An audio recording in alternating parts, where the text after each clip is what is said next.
যে তাওহীদে রুবিয়া কাকে বলে, তাওহীদে উলুহিয়া বা ইবাদত কাকে বলে, তাওহীদে আসমা ওয়া সিফাত কাকে বলে। আমরা ইবাদত করতে গিয়ে শিরক করি। এই যে আমরা ওযু করি না, ওযুর শুরুতে বিরাট বড় লম্বা দোয়া ওযুখানার ভিতরে লিখে রাখা হয়েছে, যেটা পৃথিবীর কোনো হাদিসের গ্রন্থে নেই।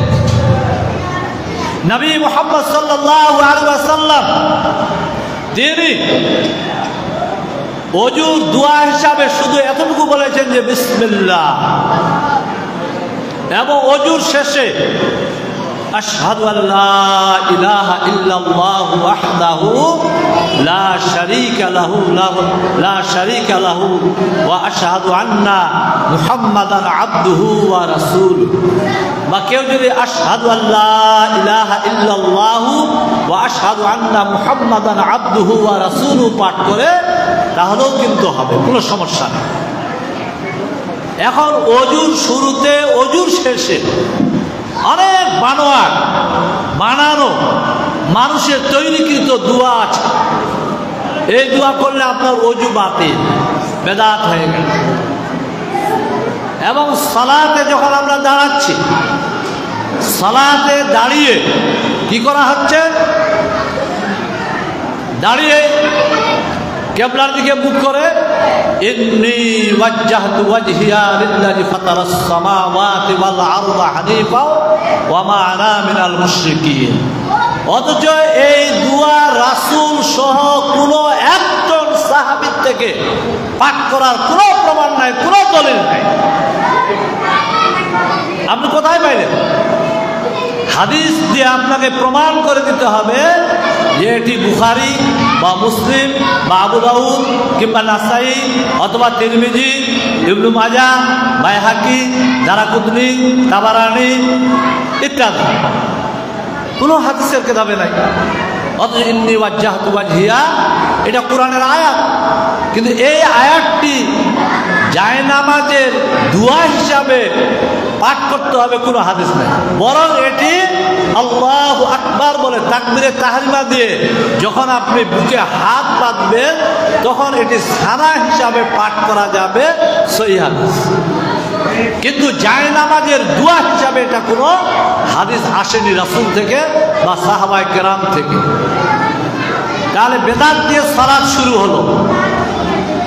আবার সালাত যখন শেষ হচ্ছে, ইমাম সাহেব যখন সালাম ফিরাচ্ছেন, আসসালামু আলাইকুম ওয়া রাহমাতুল্লাহ, আসসালামু আলাইকুম ওয়া রাহমাতুল্লাহ,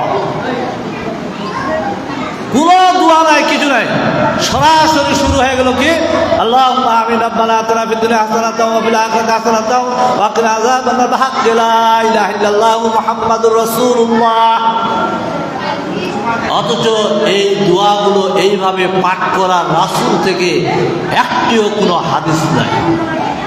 রাসূল সালাম ফিরানোর পরে সহিহ বুখারীর হাদিস আব্দুল্লাহ ইবনে আব্বাস রাদিয়াল্লাহু তাআলা আনহু বলছেন যে রাসূল জোরে আল্লাহু আকবার তিনি পাঠ করেছেন।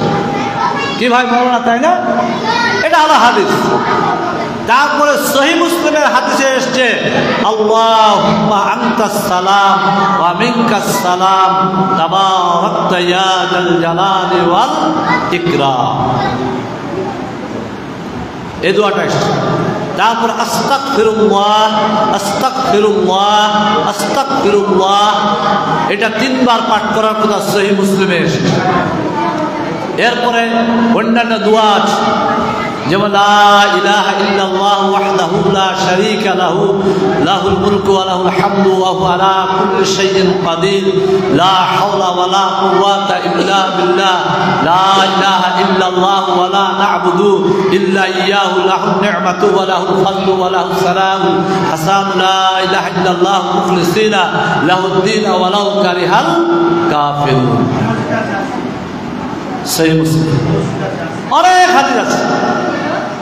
এরপরে ইখলাস, সূরা ইখলাস, কুল হুয়াল্লাহু আহাদ, সূরা ফালাক, সূরা নাস, এগুলো জোহর, আসর এবং এশার পরে একবার করে পাঠ করার কথা এসেছে।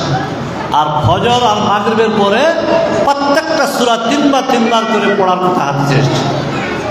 অসংখ্য দোয়া আছে, সেই দোয়াগুলো পাঠ না করে বেদাতি কায়দায় সালাতের শেষে মুনাজাত করা হচ্ছে, যেটি করার ব্যাপারে কোনো হাদিস নাই, কোনো দলিল নাই। আর এজন্যই গত বছর দেড়েক আগে হবে হয়তোবা, মুফতি কাজী ইব্রাহিম সাহেবকে একবার প্রশ্ন করা হয়েছে টিভিতে, টেলিভিশনে। তো উনি তখন বলছেন যে আমাদের হানাফি মাযহাবে বেদাত দিয়ে নামাজ শুরু হয় আর বেদাত দিয়ে নামাজ শেষ হয়। তো বেদাত দিয়ে নামাজ শুরু হয় কিভাবে? ওই যে ইন্নী ওয়াজহাতু ওয়াজহিয়া পাঠ করা হয় হাত বাঁধার পূর্বে, যায় নামাজের দোয়া হিসাবে। আর বেদাত দিয়ে শেষ হয় কিভাবে? মানে সালাম ফিরিয়ে রব্বানা আতিনা ফিদ দুনিয়া হাসানাহ।